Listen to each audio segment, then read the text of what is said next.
So, ayan guys, ako magluluto ng ginataang tilapia. Ayan ang aking ilalaho. Sinanglay kung tawagin sa Bicol. Ayan. Talbos ng gabi. Ayan. Tapos lalagyan ko ng konting malunggay para more veggies. Mas masarap, diba guys? Ayan. Tapos dahon ng sili. Tapos yung pechay na kinuha ko sa aking garden. Ayan. Hindi na nabili. So, ayan guys, welcome back to my channel. Ayan, magluluto ako ng sinanglay na tilapia or ginataang tilapia. Ito ang aking lahok.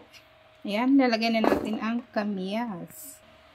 Tapos, ito ang mga ricado na yan, mga sangkap. Ayan.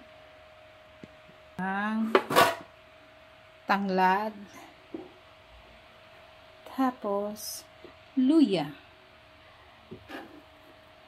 sibuyas, bawang. Tapos, ayan, sibuyas at kamatis.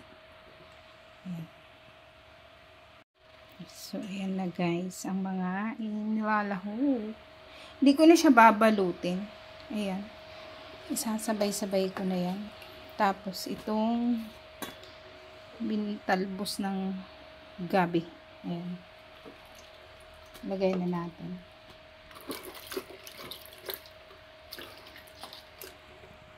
Tapos itong pechay. So, ayan guys, nilagay ko na yung pechay at saka yung konting talbos ng gabi.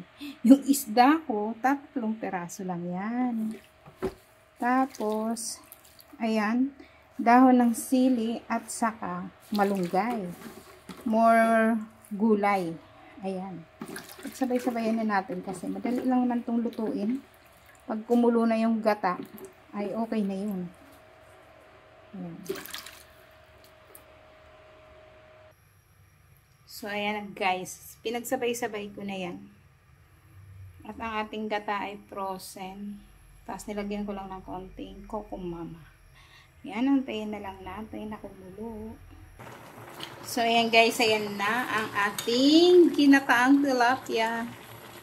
Sinanglay sa Bicol. Napakadaming gulay. Which is yun ang gusto ko.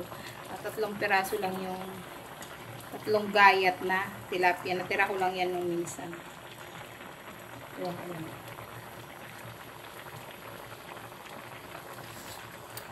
Ayan. Babawasan ko lang ng konting sabaw. Tapos yun na. Luto na siya. Luto na siya.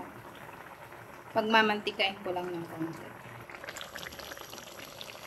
So, ayan guys. Luto na ang ating sinanglay na tilapia. Kung tawagin sa Bicol. Sinanglay na biliw.